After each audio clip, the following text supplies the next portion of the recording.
Hello. അയ്യോ, കല്യാണത്തിന്റെ ആണോ? ആ അതെ അയ്യോ, തൃശ്ശൂരൊന്നും നമ്മൾ നോക്കുന്നില്ല. മാഡം. ശരി, നമ്മൾ പത്തനംതിട്ടയാ. ആ മാഡം, ഞാനൊരു മാട്രിമോണി നടത്തുന്ന ആളാണ്. ആണോ? അപ്പൊ ഞാൻ ഈ മാട്രിമോണി നടത്തുന്ന ആളായതുകൊണ്ട് എനിക്ക് ഈ ഡീറ്റെയിൽസ് കിട്ടി. ഇപ്പൊ ഞാനത് കറക്റ്റ് ചെയ്യാൻ വേണ്ടി വിളിച്ചതാണ്. അപ്പൊ നമുക്ക് തെറ്റായിട്ട് നമ്മളൊന്നും ഇൻഫർമേഷൻ കൊടുക്കരുതല്ലോ. നമുക്ക് കിട്ടിയിരിക്കുന്നത് കറക്റ്റ് ആണോ എന്നുള്ളത് വിളിച്ചു ചോദിക്കാൻ വേണ്ടി വിളിച്ചതാണ് മാഡം ഞാൻ. ഓക്കെ. ഇതിൽ കൊടുത്തിരിക്കുന്നത് 27 വയസ്സാണ്. അശ്വതി നക്ഷത്രം.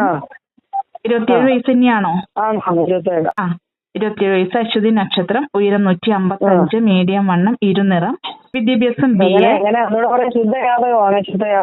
ശുദ്ധജാതകാണ്. ഓക്കെ. ആ പിന്നെ വിദ്യാഭ്യാസം BA, മീഡിയം വണ്ണം, ഇരുനിറം, രണ്ട് മക്കളിൽ ആദ്യം ഇംഗ്ലീഷ് ആൻഡ് HDC. ആ ഓക്കെ ഓക്കെ ഓക്കെ. സഹോദരനുണ്ട്. സഹോദരൻ പഠിക്കുകയാണ്. അച്ഛൻ ഇതില് ഇല്ലാന്നാ കാണിച്ചിരിക്കുന്നത്. ശരിയാണോ? അച്ഛൻ മരിച്ചിട്ട് 1.5 വർഷമായി. ആ ശരി, ഓക്കെ. കാരണം വെച്ചാൽ ഞാൻ വേറൊരു ഡീറ്റെയിൽസ് വായിച്ചപ്പോ ഇതുപോലെ തന്നെ അച്ഛൻ മരണപ്പെട്ടു എന്ന് ചോദിച്ചപ്പോ അവര് പറഞ്ഞു, അയ്യോ അങ്ങനെ പറയല്ലേ, അച്ഛനുണ്ട് എന്ന് പറഞ്ഞു. അപ്പൊ നമുക്ക് കിട്ടുന്ന ഇൻഫർമേഷൻ തെറ്റായി എന്താ ചെയ്യാ? അപ്പൊ പിന്നെ നമ്മളെ പ്രൊഫൈൽ ഇട്ടപ്പോ അന്ന് അച്ഛനുണ്ടായിരുന്നു. ഇപ്പൊ പിന്നെ 1.5 വർഷമായി മരിച്ചു. ആ ഓക്കെ. ഇതില് അമ്മ ബേക്കറിയിൽ ജോലിയാണ് എന്ന് കൊടുത്തിട്ടുണ്ട്. ബേക്കറി ജോലിയൊന്നല്ല, നമുക്ക് ബേക്കറി നടത്തുന്ന കട. Okay okay madam. നമ്മളെ കട ഞാൻ ഏറ്റെടുത്ത് നടത്താൻ ഹസ്ബൻഡാണ് നടത്തിക്കൊണ്ടിരുന്നത്. ബേക്കറി ജോലിയൊന്നല്ല, നമ്മുടെ ബേക്കറി കട നമ്മുടെ സ്വന്തം. സ്വന്തം. അതില് സ്ഥലം പത്തനംതിട്ടയാണ്.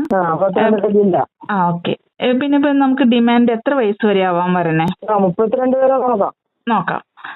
ജോലി എന്താണ് നോക്കുന്നത്? ജോലി ഗവൺമെന്റ് സർവീസ് ആയിട്ട്, ഗവൺമെന്റ് നാട്ടിൽ നല്ല ജോലി വരെ കിട്ടുവാണെങ്കിൽ അതാ നല്ലത്. പിന്നെ വിദേശമാണെങ്കിലും നോക്കും. നല്ല വിദ്യാഭ്യാസമുള്ള പയ്യന്മാരെ നോക്കും.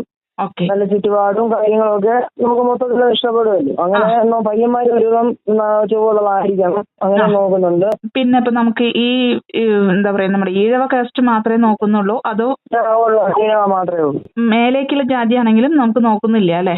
ഇല്ല, നമ്മുടെ ജാതി മാത്രം, മാത്രമേ നോക്കുന്നുള്ളൂ. ഓക്കെ.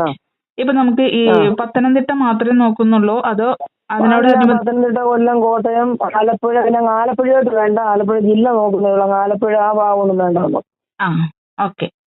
അപ്പൊ കൊല്ലം, കോട്ടയം, പത്തനംതിട്ട അങ്ങനെ. പിന്നെ തൃശ്ശൂർ, കണ്ണൂർ, തിരുവനന്തപുരം. പിന്നെ തിരുവനന്തപുരത്തോട്ടൊക്കെ ആണെങ്കിലും അതുപോലെ നല്ലതാണെങ്കിൽ ഇങ്ങനെയൊക്കെ ആണെങ്കിൽ നോക്കും. തിരുവനന്തപുരത്തിന് അപ്പുറം അല്ല ഇപ്പുറം അങ്ങനെ നോക്കും. ശരി, ഓക്കെ. അങ്ങനെ. അപ്പൊ നല്ലതാണെങ്കിൽ നമ്മള് ഈ പറയുന്ന പോലെ തന്നെ നല്ല വിദ്യാഭ്യാസം, നല്ല ജോലിയൊക്കെ ആണെന്നുണ്ടെങ്കിൽ ഓക്കെ. അപ്പൊ മാഡം ഈ ഡീറ്റെയിൽസ് ഒക്കെ വെച്ചിട്ട് നമുക്ക് വരുന്ന ആളാണെങ്കിൽ മാത്രമേ നമ്മൾ ഡീറ്റെയിൽസ് കൊടുക്കുള്ളൂ. അല്ലാതെ എല്ലാവർക്കും നമ്മൾ ഡീറ്റെയിൽസ് കൊടുക്കില്ല. ഇപ്പൊ തിരുവനന്തപുരത്തോട്ടൊക്കെ ആണെന്ന് പറഞ്ഞാലും അതുപോലെ നല്ല പാർട്ടിയാണെങ്കിൽ നമ്മൾ നോക്കും. തിരുവനന്തപുരത്ത് ദൂരമാകുമ്പോൾ അതുപോലെ നല്ല ടീമാണെങ്കിൽ നോക്കും. ദൂരത്തോട്ടൊക്കെ നല്ലതാണെങ്കിൽ. ഞാൻ തൃശ്ശൂർ, കണ്ണൂർ, കോഴിക്കോട്, ഇടുക്കി, വയനാട് അതൊന്നും നമ്മൾ നോക്കുന്നില്ല. Okay okay. തിരുവനന്തപുരത്തോട്ടൊക്കെ നല്ലതാണെങ്കിൽ നമ്മൾ നോക്കും. അത്രയും ദൂരമാകുമ്പോൾ അതുപോലെ നല്ലതാണെങ്കിൽ നോക്കും. അത്രേ ഉള്ളൂ. Okay madam. അപ്പൊ അതിനനുസരിച്ചുള്ള ആൾക്കാർ വരികയാണെങ്കിൽ തീർച്ചയായിട്ടും ഞാൻ കോണ്ടാക്ട് ചെയ്യാട്ടെ മാഡം. എന്റെ മാട്രിമോണിയുടെ പേര് ശ്രീ മാരി എന്നാണ് കേട്ടോ. ശ്രീ മാരി. ഇപ്പൊ എന്റെ ഇത് വാട്സപ്പ് നമ്പർ നമ്പർ. ശരി ശരി ശരി. Okay madam. ശരി. ശരി. Thank you.